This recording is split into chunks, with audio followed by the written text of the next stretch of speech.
Good day. The last day in Ukraine has been a day of crisis and of tragedy. Let me first of all deal with the tragedy. Firstly, there have been reports in Moscow, since confirmed, that the daughter of Alexander Dugin, a well-known Russian intellectual, a controversial Russian intellectual, was killed when her father's car, which she was driving, was blown up by a bomb.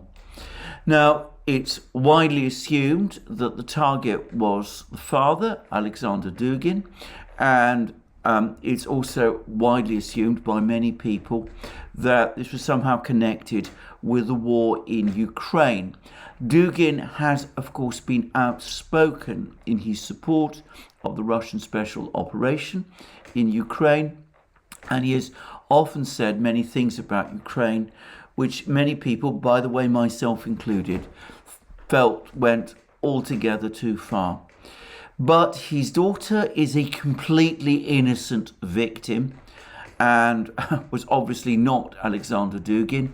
And if this was an assassination attempt on Alexander Dugin, as all the facts appear to show, then the death of Daria shows the irresponsibility, the recklessness, the immorality of these sort of acts, which can often fail to kill the target and kill somebody who is completely innocent and completely uninvolved in the activity that presumably led to the intended attack on the father.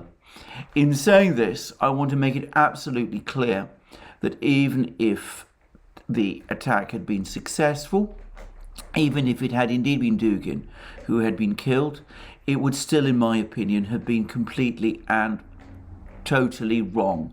In fact, assassinations of this sort, murders, terrorist acts, if you prefer, are utterly inappropriate and wrong things. And by the way, I've noticed that Western governments, which have been very keen to point the finger when various nationals are murdered on their own territories, have been notably silent about this affair. Now, having made that last point, I want to stress again that I'm not attributing blame. It is my iron rule not to attribute blame to any particular party until a full investigation has taken place. The Russian police agencies are conducting such an investigation, and though I am aware that it is obviously the Russian police agencies and there may be political pressures upon them, I will wait and see first what they come up with before saying who I think was responsible. I would add that the Ukrainian government, for its part, has denied any involvement, and I would repeat again the point I always make in these events, that in any situation of this kind, the presumption of innocence must apply. That is a principle I observed in my former professional life. It is the one I insist upon now. Anyway, wasn't only Daria Dugina tragic, though her death undoubtedly was, and deeply though we feel for her family, her father, and for her other close family, it wasn't just Daria Dugina who died yesterday. In Ukraine, there was heavy fighting and heavy missile attacks right across Ukraine, missile attacks by the Russian military. And those, even though all the evidence strongly suggests that these missile attacks were carried out against Ukrainian military targets, the impression that I get, and in fact it's been confirmed by all sorts of people, is that yesterday was one of the heaviest days of casualties that Ukraine has ever suffered over the course of this war. Now, irrespective of what you feel about this war, the death of people is a tragedy. The death of Ukrainian soldiers, many of whom are conscripts, is of course also a tragedy. And it is a tragedy which will continue and will persist for so long as this war continues. A fact which the governments which have been standing in the way of negotiations ever since this war began, and I mean here partly the Ukrainian government, but principally certain governments in the West, most specifically those of Britain and the United States, well, those governments ought to bear the deaths of so many people in Ukraine, at least in part, on their conscience. I'm not saying that other parties are not responsible. I repeat again, these were Russian missile strikes on Ukrainian troops. But it seems to me that in a situation where one party has been obstructing the negotiation of peace, they ought to be aware, at least fully aware, of the consequences of what they're doing. Now, that was the tragedy. Let's now talk about the crisis. And the crisis is overwhelmingly a crisis for Ukraine. Now, I'm not going to go into huge amount of details here about what's going on, but it's clear that a settlement, a town or village called Blagodatnoye, which is close to the city of Nikolayev, or Mykolaiv if you prefer, in southwest Ukraine, that has been captured by the Russian military. Now, this is an important, indeed an astounding development. Now, about 2 weeks ago, we got reports of a major Russian attack towards Nikolayev. I'm going to stick to calling it Nikolayev because, well, though that is the Russian name of this town, this port town, this city on the Black Sea, and I believe the River Bug, though people might want to correct that.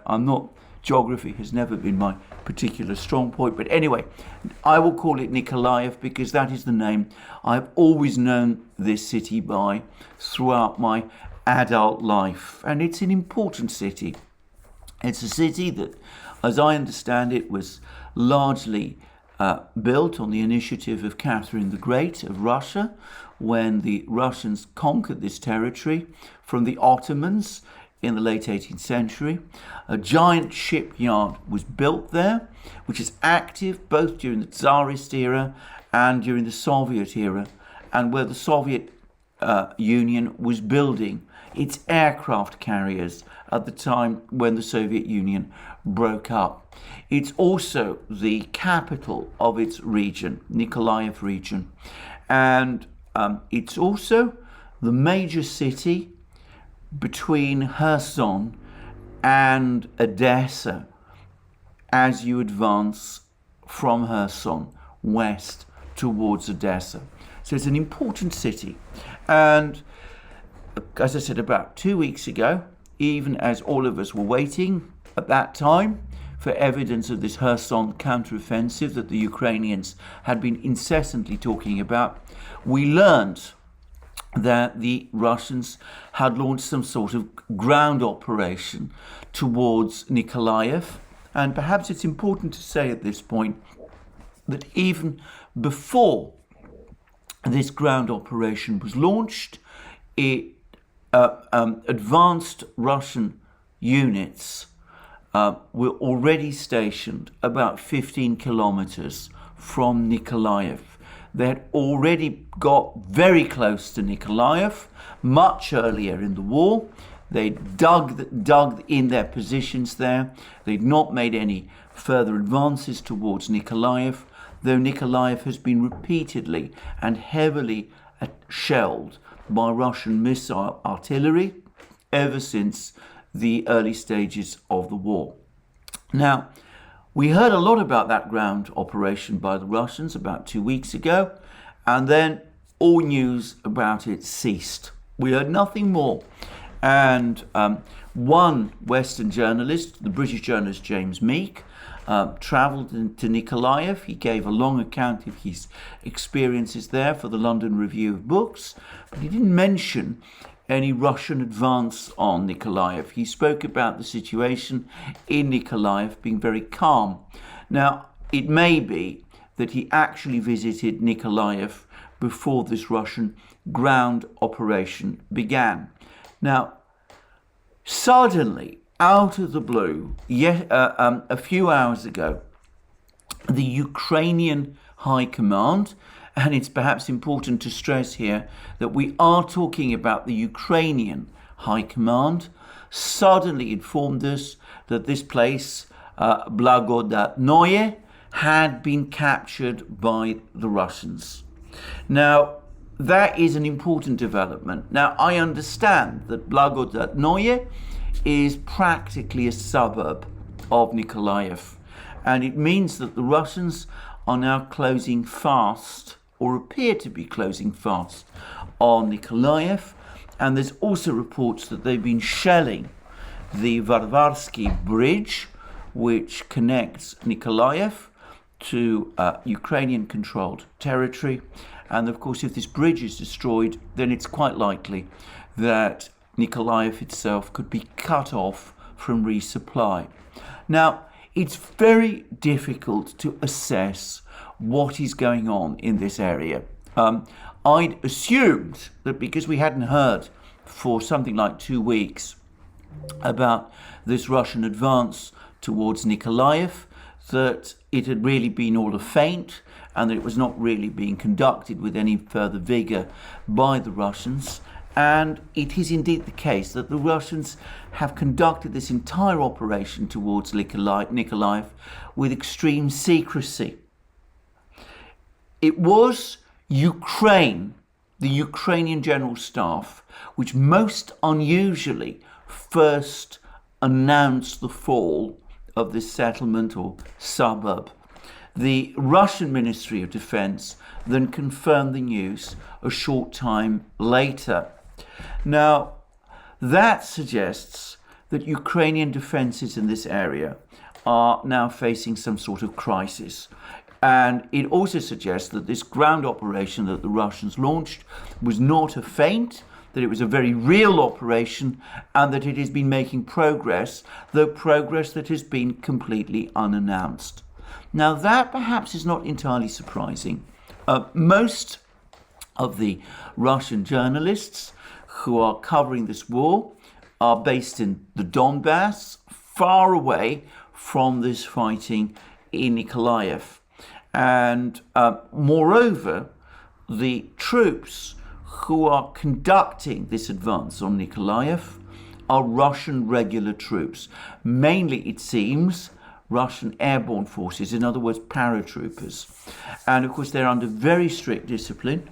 And if the Russian Ministry of Defense wants them to keep news of their advance on Nikolayev secret, then one can assume that these troops would reliably obey those instructions.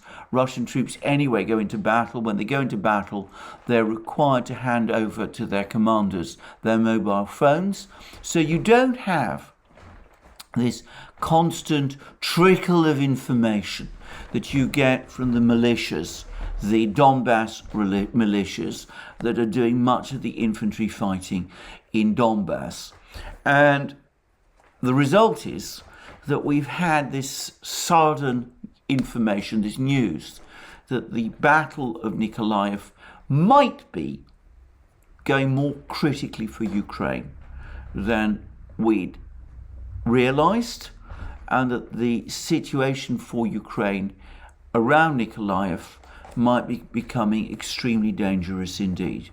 Now, we don't know what the Russian objectives are, whether it is in fact to capture Nikolayev, which would be a big operation on the scale of the capture of Mariupol earlier in the war, or whether it's intended to pin down Ukrainian forces to make it difficult for Ukraine to press ahead with this mythological Kherson offensive we've been hearing so much about. Or maybe the Russians are pursuing some completely different strategy here that none of us knows anything about. We simply don't know.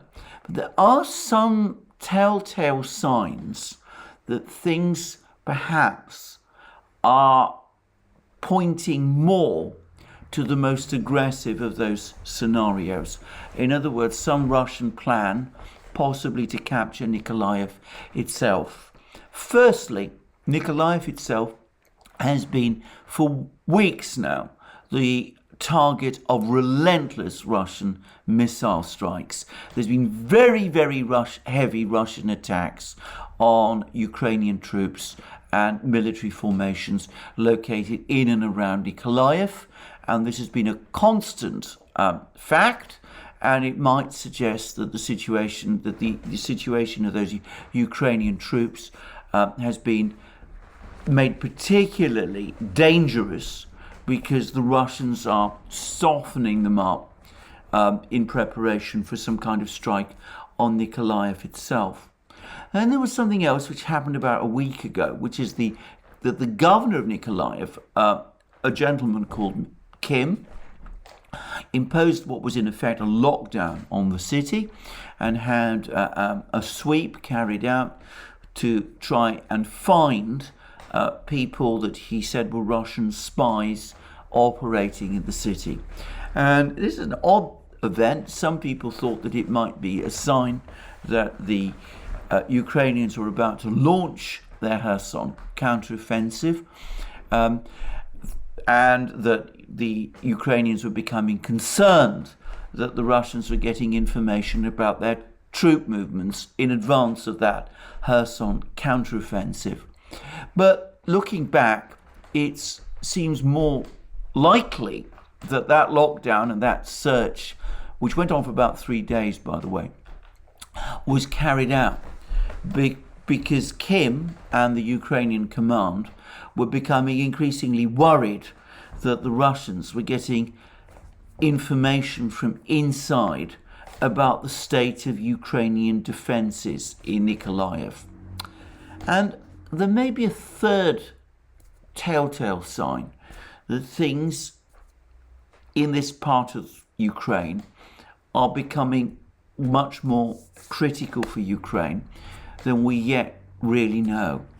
And that is that over the last couple of hours, or rather couple of weeks, we've been getting more and more information that even as Ukraine has been able to resume or has resumed grain exports through the Black Sea ports, first and foremost Odessa, more and more of the countries that used to buy grain from Ukraine, especially countries in the global south, have been cancelling their contracts with Ukraine and have instead been taking out contracts with Russia. Perhaps the biggest example of this was Egypt.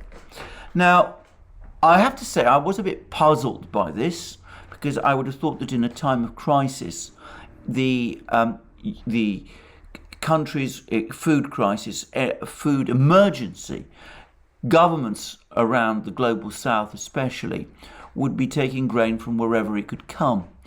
I wonder whether the reason these governments have now been cancelling these grain orders from Ukraine is because they've been getting information, perhaps from the Russians, perhaps from someone else, perhaps from their own people in Odessa and such places, that Ukraine's hold over first Nikolayev and then ultimately Odessa is weakening, and that the days when Ukraine is going to be able to continue to export grain through the Black Sea ports may be coming to an end, in which case it makes sense for these countries to hedge by taking out contracts with Russia instead. Well, I want to stress all of this is speculation. We don't yet know exactly what is going on in southwest Ukraine. But certainly this looks like a very critical situation for Ukraine, and no doubt there'll be considerable alarm about this in Kiev. Now, there was another pointer about this announcement from Ukraine, about this loss of this place, near Nikolayev, that also suggests that things for Ukraine are going seriously wrong. And this relates to a completely different part of Ukraine, this time Donbass. Now, some of the reports that I'm seeing are suggesting that the Ukrainian military have said that they've not just had to pull out of this particular suburb close to Nikolayev, this area close to Nikolayev. They've also pulled out, or are pulling out, of a place which goes by the extraordinary name of New York.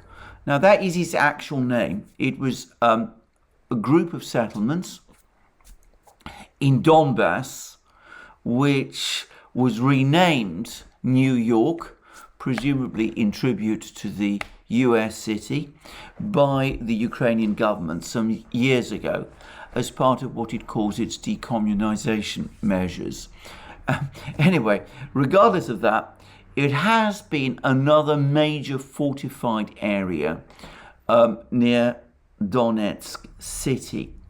Now, just a day ago, Denis Pushilin, who is the head of the Donetsk People's Republic, seemed to speak about a offensive by the Donetsk militia towards this specific area. Now, if the Ukrainians are indeed pulling back from part of this area at least, this area known as New York, then that gives further confirmation that the entire Ukrainian defense lines opposite Donetsk city are starting to crumble.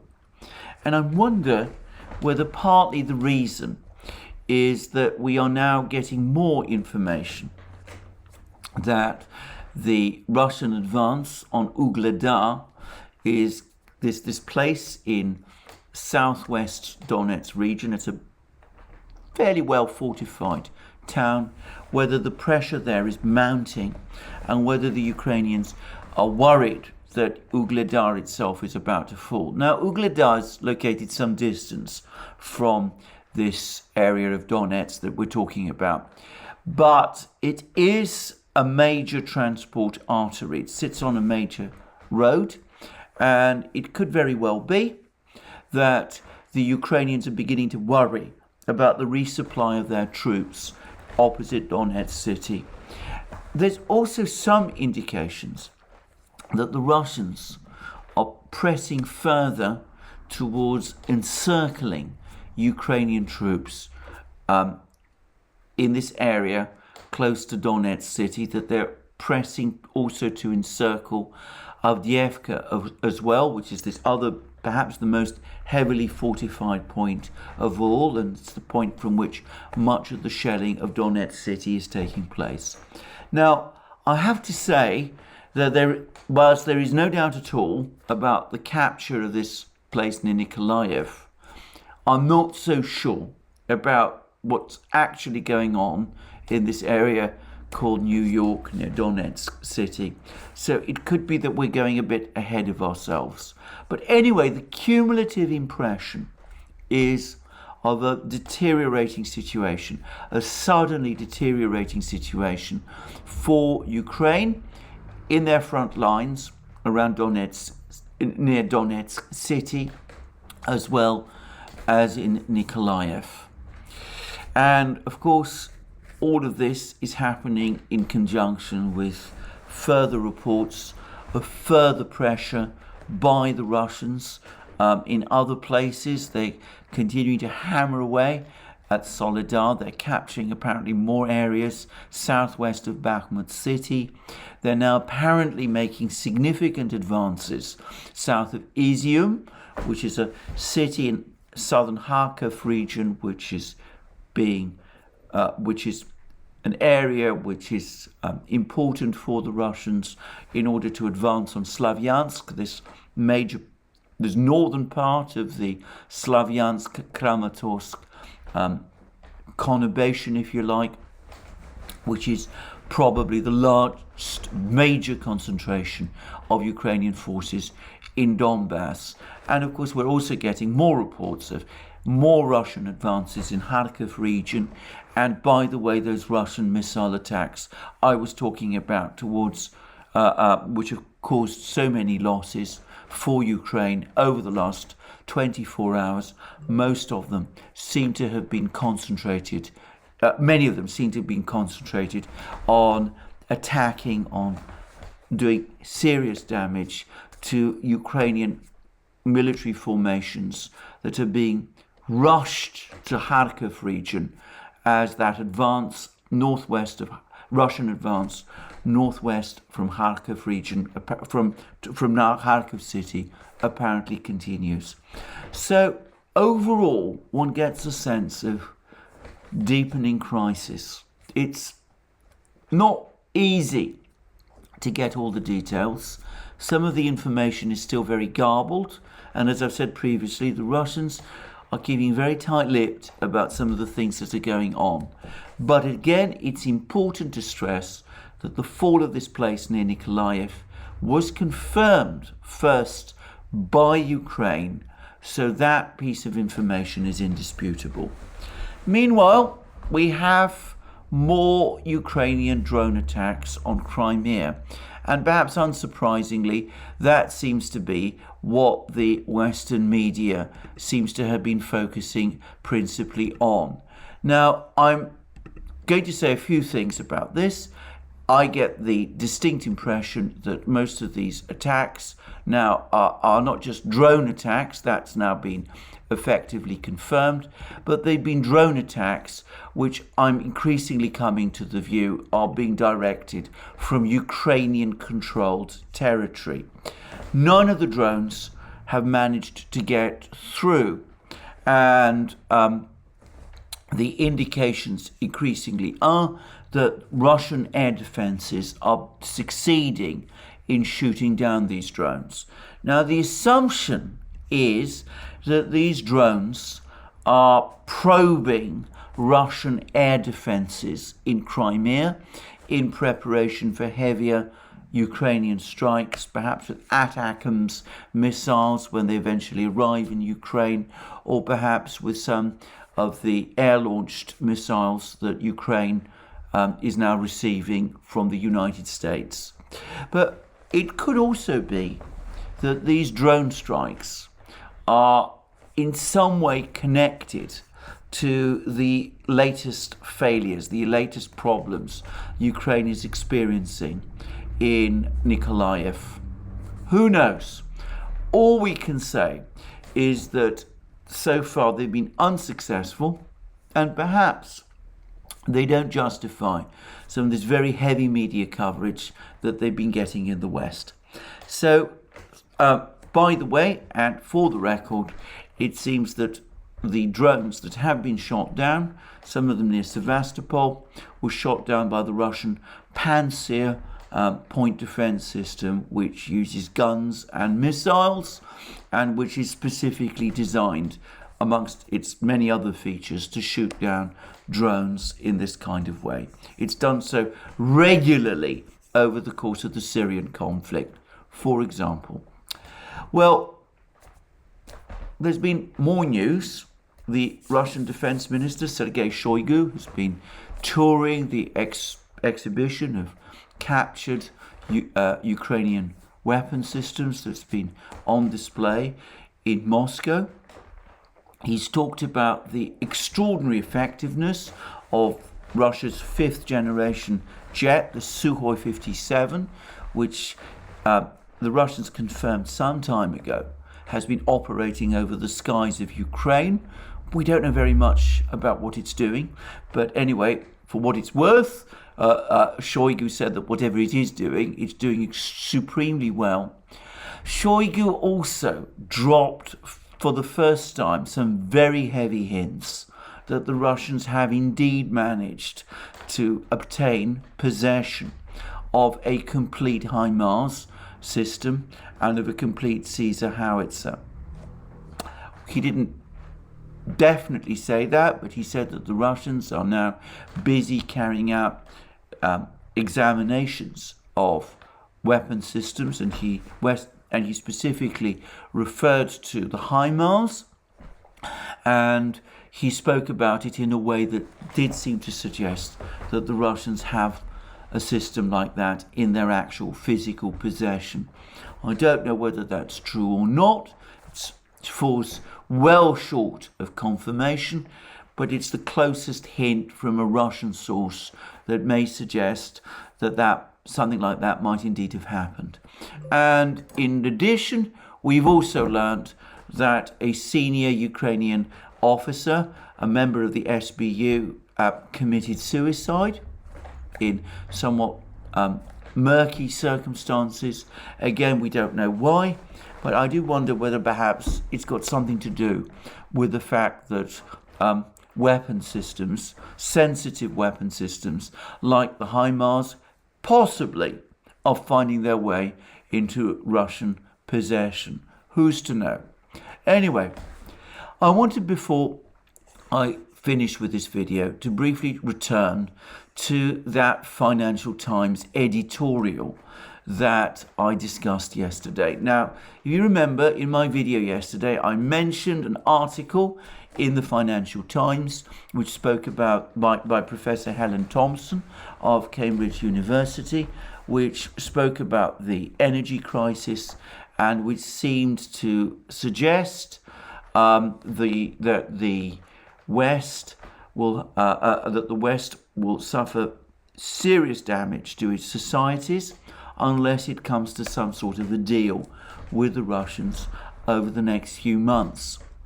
Well, alongside that article, there was an editorial which admitted that the Russian economy is proving a lot more resilient than had been expected.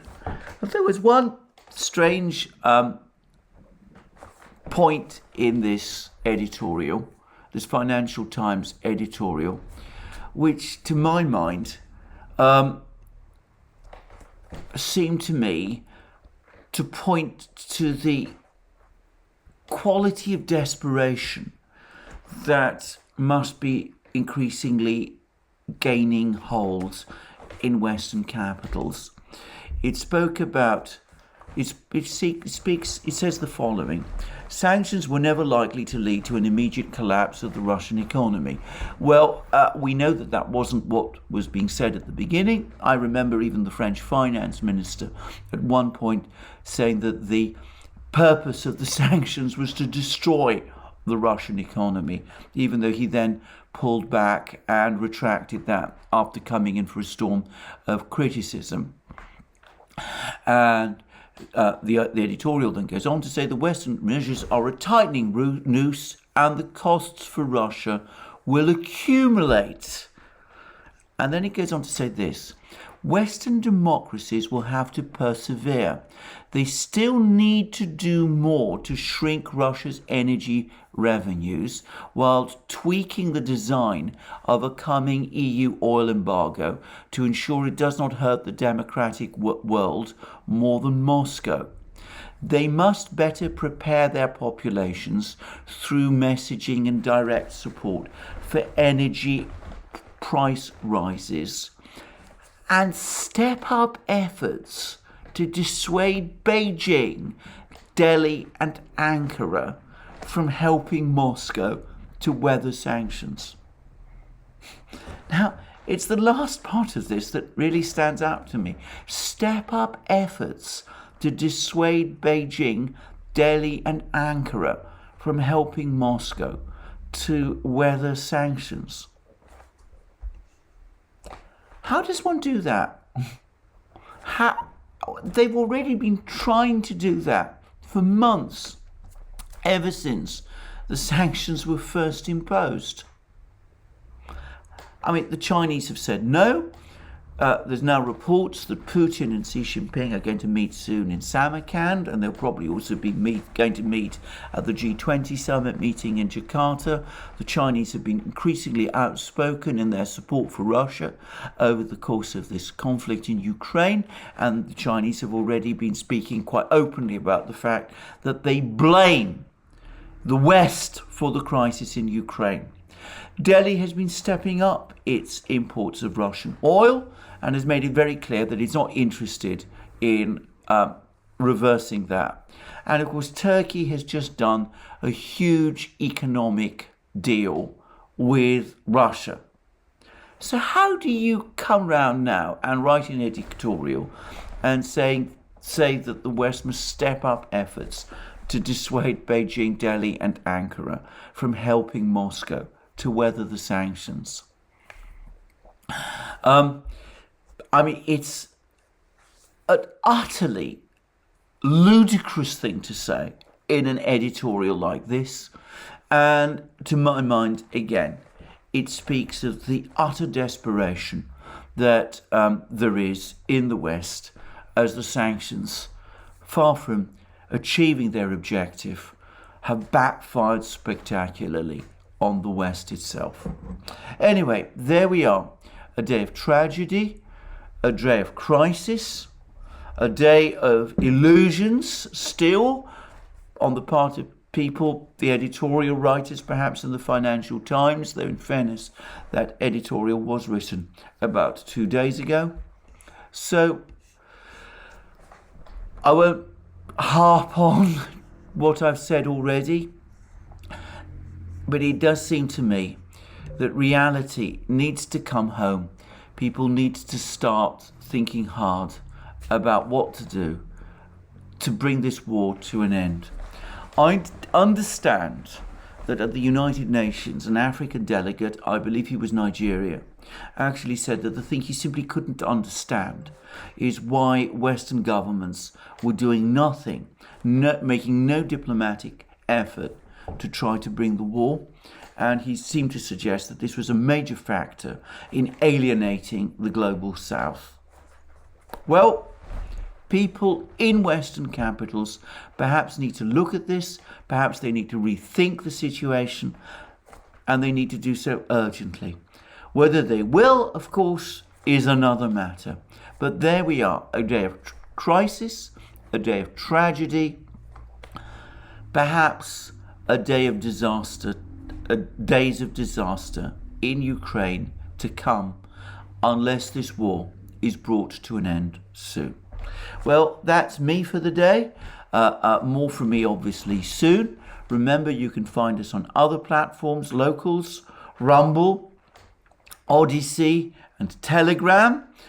You can also go to our shop and buy the amazing things you will find there, our magic mugs, our t-shirts, our hats, our hoodies, our sweatshirts, and all the rest. You can also support us via Patreon and Subscribestar. And of course, if you've liked this video, please remember to press the like button and to check your subscription to this channel. Thank you for joining me again today. More from me soon, and have a very good day until we speak again. Thank you.